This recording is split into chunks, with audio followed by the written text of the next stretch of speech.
दोस्तों, ज्ञान गंगा चैनल पे आपका स्वागत है।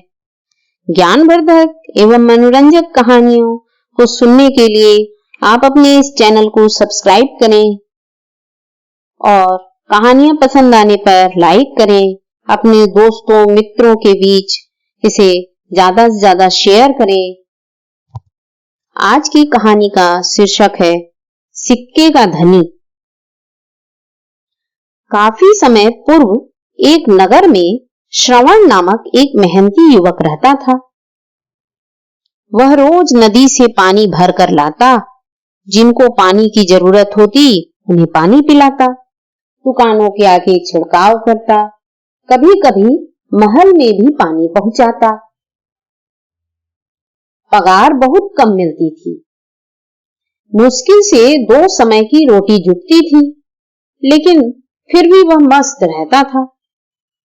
पानी लादे हुए कुछ ना कुछ गुनगुनाता ही रहता। इससे समय भी कटता और गरीबी का बोझ भी कुछ कम लगता था। एक दिन वह अपनी मशक लादे कहीं जा रहा था कि उसे सड़क पर 1 रुपए का सिक्का दिखाई पड़ा।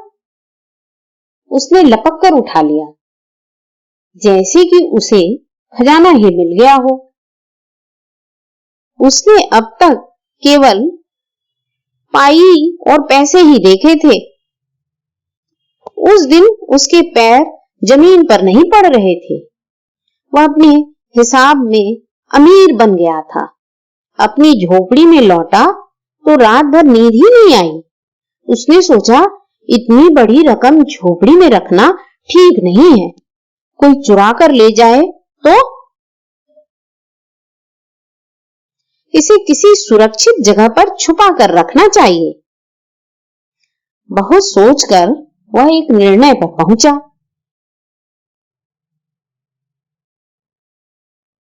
नगर के किले के दक्षिणी दीवार के अंत में एक जगह ईंट ढीली हुई पड़ी थी। सिक्का वही छुपाने के लिए सुबह सुबह उठकर वह चल दिया।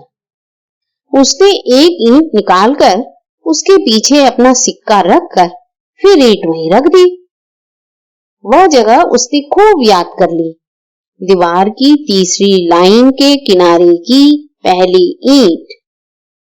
सिक्के का मालिक बनने के बाद उसमें बहुत जोश आया। पहले से भी ज्यादा, बहुत तेजी से और बहुत अधिक लगन से वह काम करने लगा। उसकी आमदनी पहले से बढ़ गई, काम भी ज्यादा मिलने लगा। फिर उसने हिम्मत करके एक गरीब व्यक्ति की सुंदर कन्या से विवाह कर लिया। उसकी पत्नी भी बहुत अच्छी निकली। पति की खूब सेवा करती।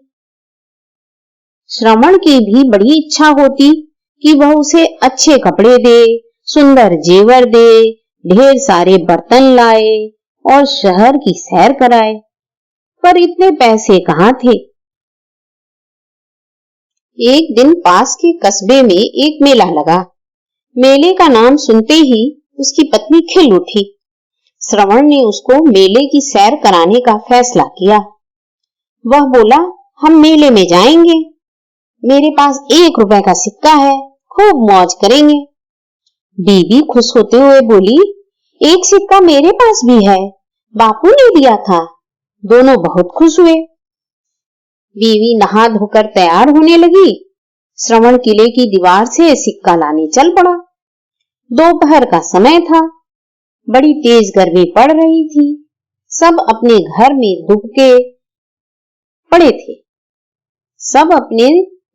दुबके पड़े थे, पर श्रवण तो अपनी ही धुन में लंबे लंबे डग भरता जा रहा था।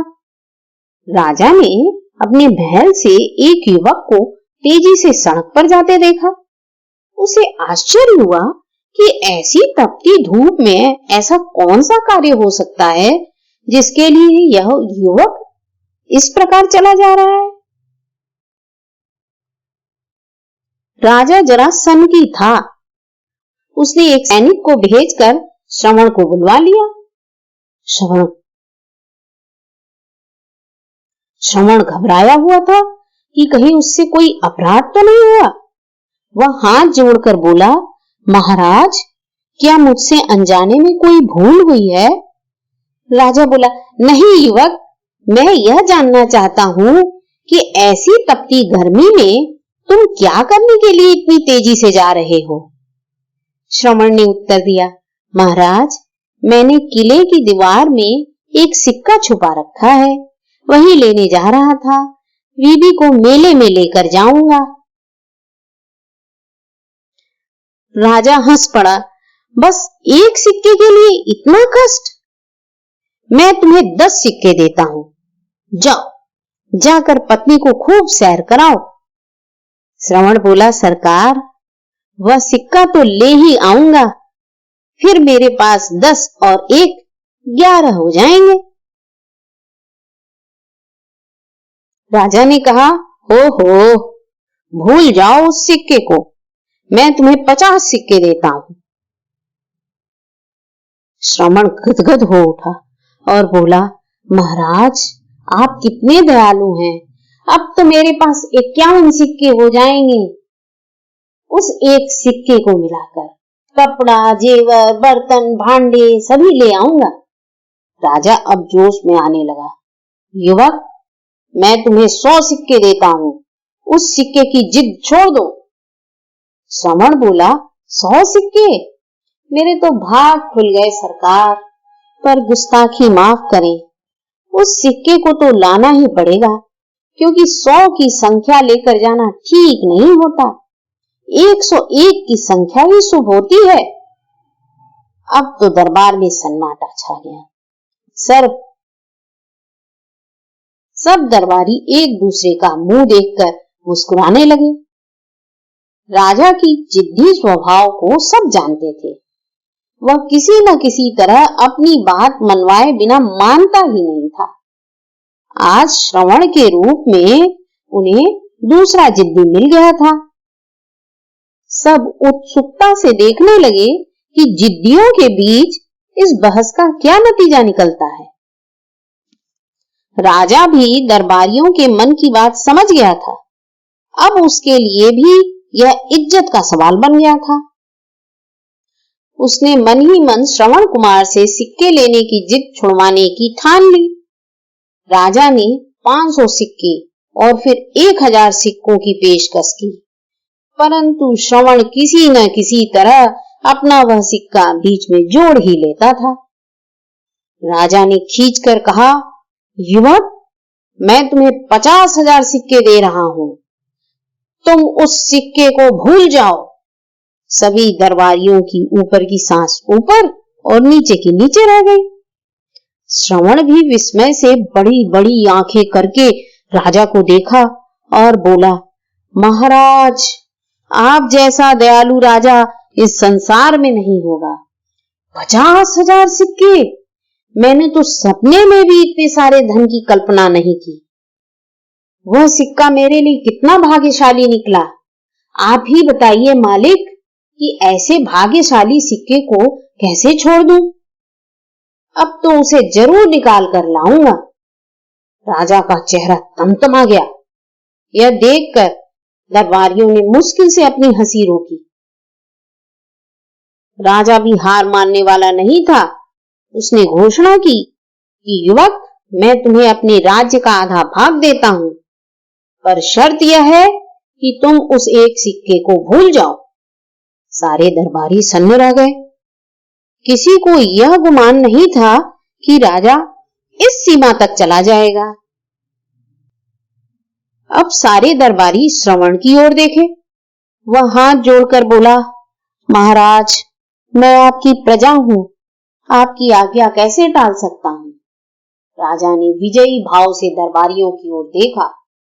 फिर राजा ने कहा, मैं प्रसन्न हुआ। तुम राज्य का कौन सा आधा भाग लेना चाहते हो?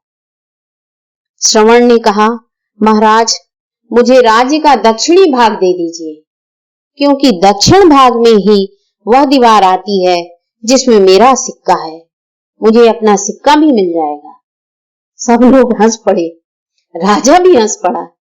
इस बार उसे क्रोध नहीं आया, उसने श्रवण को गले लगाते हुए कहा, तुम अपनी प्रजा की भी उसी प्रकार रक्षा करना जैसे तुमने अपने उस सिक्के की है। अब जाओ, मेरा रथ ले जाओ।